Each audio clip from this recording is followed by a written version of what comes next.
मूल नायक श्री चैतन्य चमत्कारी मुनि सुब्रतनाथ भगवान की, परम पूज्य आचार्य गुरुदेव श्री आदि सागर जी महावीर कीर्ति जी विमल सागर जी महाराज की, परम पूज्य तपस्वी सम्राट आचार्य भगवान गुरुवर सन्मति सागर जी महाराज की, परम पूज्य विद्याभूषण सन्मति सागर जी महाराज की, परम पूज्य आचार्य गुरुवर श्री सौभाग्य सागर जी महाराज की, तीन कम नौ कोटि मुनि महाराजों की।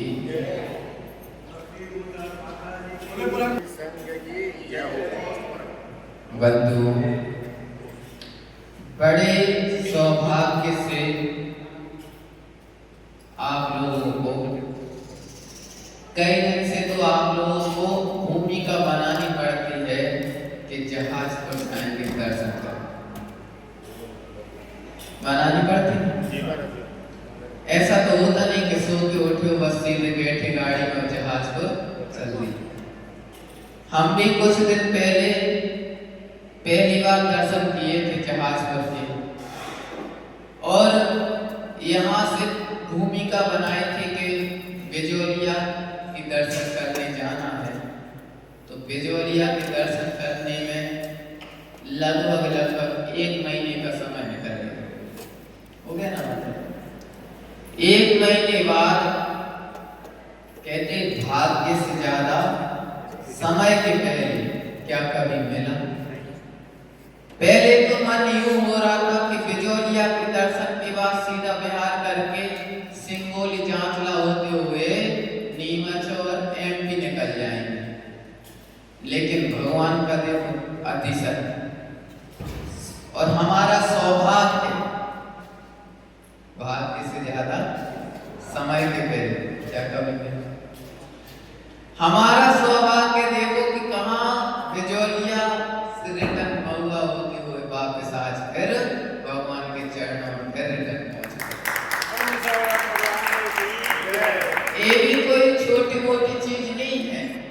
पहले रास्ते में गांव के बहुत लोग मिले, लोगों से बहुत सम्मान भी मिला और लोगों से बहुत अपमान भी मिला, लेकिन यानी सबके दिन एक से सब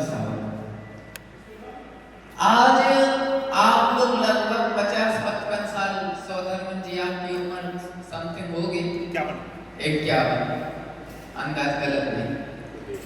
आपने 51 साल में शुरू के 3 साल घटा दो तो 3 साल अपन मुंह नहीं बोलती, ठीक। 3 साल बाद से लेके 51 तो लगभग अपनी 48 वर्ष से आप नमोकार मंत्र पढ़ रहे हैं। आज तक क्या आप नमोकार मंत्र का अतिशय स्वयं पे देख पाए थे? यदि आपने सच्ची श्रद्धा से नमोकार मंत्र पढ़ा होगा तो आपको स्वयं में अतिशय की झलक दिखेगी, लेकिन अपने अंदर ललक नहीं है धर्म के प्रति। जिस दिन आपको धर्म के प्रति अपने अंदर ललक दिखेगी उस दिन आपको झलक अपने आप दिख जाएगी। ऐसे तो आप हजारों बार सम्य से घर को आना, करोड़ों बार स्वस्थ धाम आ जाना, कोई मतलब नहीं है। लेकिन जब तक सच्ची श्रद्धा भक्ति से एक बार मुनि सुब्रतनाथ भगवान के दर्शन कर लो, ना जीवन तर जाए ना बदल जाए। यदि हम इतनी ठोक बजा के कोई बात कह रहे हैं, साधु के मुख से कोई बात निकल रही है, तो वो छोटी में नहीं लेना, हल्की में नहीं लेना। अभी हमारा माताजी क्या बोलते हो, पद्मनंदी पंचविंशतिका का स्वाध्याय चल रहा था। कल परसों ही समापन हुआ, तो पीछे अमरगढ़ मंदिर में उसको छोड़ के आ गए।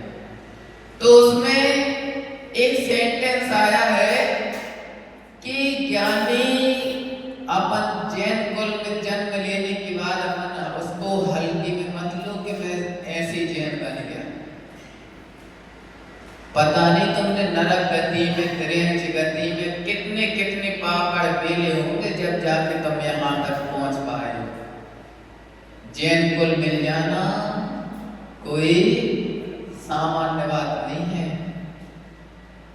देव योग से कहते हैं कि देव योग से आपको मनुष्य गति मिल जाए तो बड़ी दुर्लभ बात। और मनुष्य गति में भी उच्च कुल मिल जाए, उच्च समाज मिल जाए, और समाज मिलने के बाद, जैन कुल मिलने के बाद आपके भाव देव शास्त्र गुरु से जुड़ जाए, ये और बड़ी दुर्लभ चीज है। आज हम इतने गांव घूम के रिटर्न होके यहाँ आए हैं तो 90% बच्चों के मन में साधुओं के प्रति तो कुछ भाव है ही नहीं। एक तो वर्तमान के स्कूल इतने अच्छे समय पर रखे हैं कि धर्म से बिल्कुल कट रहे हैं। आप लोग गारंटी से बताओ कि 10 साल बाद जो नए नए मंदिर, इतने बड़े बड़े मंदिर बन रहे हैं, पंच कल्याणक हो रहे हैं, 10 साल बाद भगवानों का प्रक्षालन करने के लिए भी बच्चे हैं क्या, आदमी हैं क्या? और किराए के आदमी लगा लगा के हिंदू परंपरा के कहीं तो हमें ब्राह्मण समाज के पुजारी मिले। इसका करने का असर सीधा सीधा ये है कि आज ब्राह्मण समाज के लिए तुम पुजारी बनाओ, कल वो उसका मालिक बन जाए, तुम्हारा मंदिर तुम्हारे हाथ से छुड़ा लिया। तो भैया संस्कार दो बच्चों के लिए, संस्कार बहुत जरूरी है।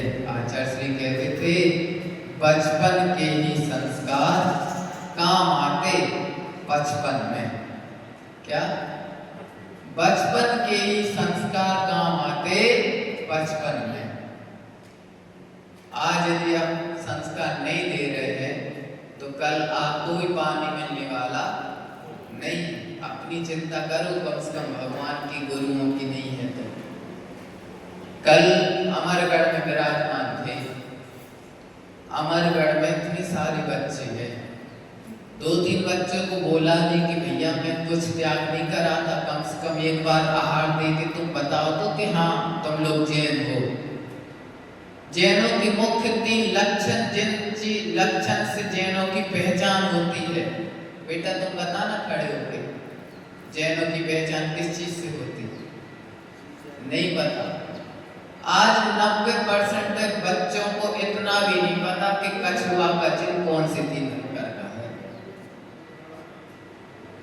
जो आप लोगों को विशेष याद रखना चाहिए आज सब भूलते जा रहे हैं।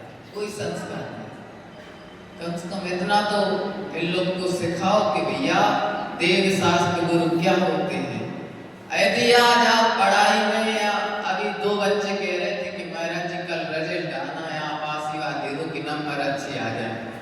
आशीर्वाद से नंबर अच्छे आ सकते हैं, लेकिन जो आप लिख के आओगे उससे अच्छे आएंगे कि आशीर्वाद से अच्छे आएंगे?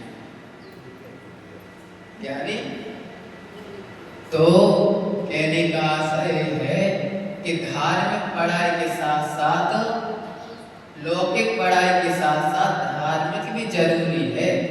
अपने जीवन के 2 पहलू हैं। कौन कौन से? एक लौकिक और एक धार्मिक।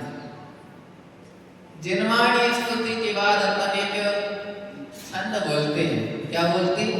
धर्म करत संसार सुख, धर्म करत निर्माण, धर्म पंथ साधे बिना नर त्रियंच समान। त्रियंच और आप में कोई अंतर नहीं है कि आप धर्म से नहीं जुड़े हैं। श्रेणिक चरित्र में भी एक उदाहरण आता है। जब श्रेणिक को देश निकाला दिया जाता है तो एक सेठ जी के साथ उनका संगम होता है। रास्ते चलते चलते एक गांव मिलता है तो श्रेणिक सेठ जी से पूछते हैं कि सेठ जी ये गांव बसा हुआ है कि उजड़ा हुआ है? कहने का आशय श्रेणिक का ये था कि इस गांव में भी देव शास्त्र गुरु की विनय नहीं है, देव शास्त्र गुरु का समागम नहीं है, देव शास्त्र गुरु की चर्या यहाँ नहीं पलती, तो ये गांव उजड़ा हुआ है। मंदिर होने से बसा मतलब नहीं। खजूरी से हम निकले माता जी कल,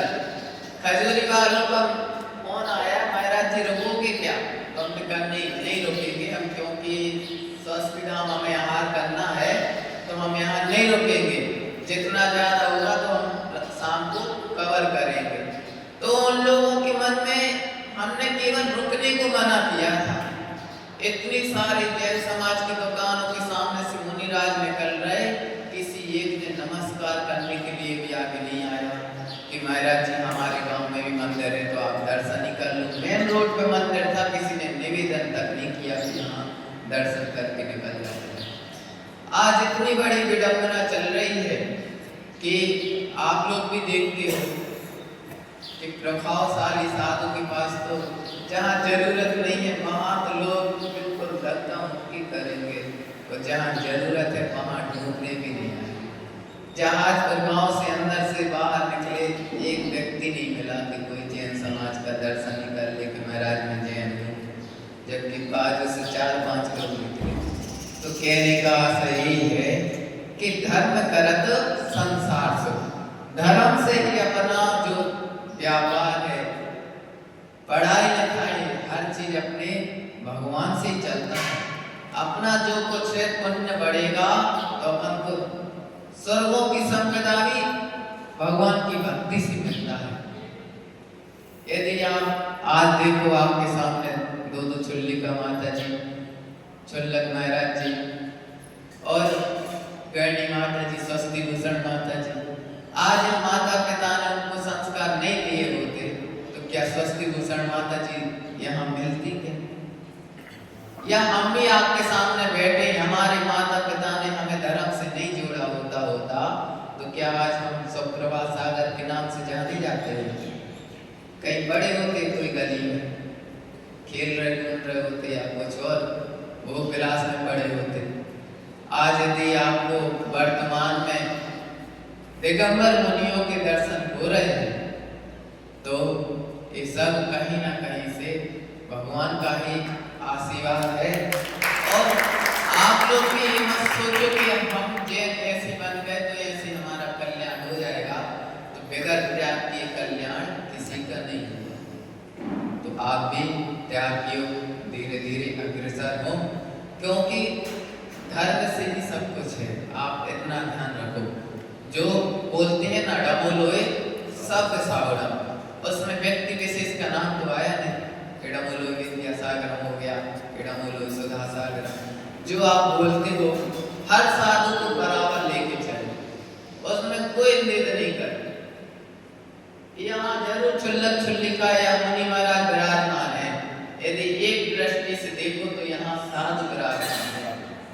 चुल्लक चुल्लिका तो एक पद है, पद में अपन को कुछ नहीं विकल्प करना, पद तो हम लोगों के लिए है, आप लोगों के लिए तो केवल साधु है।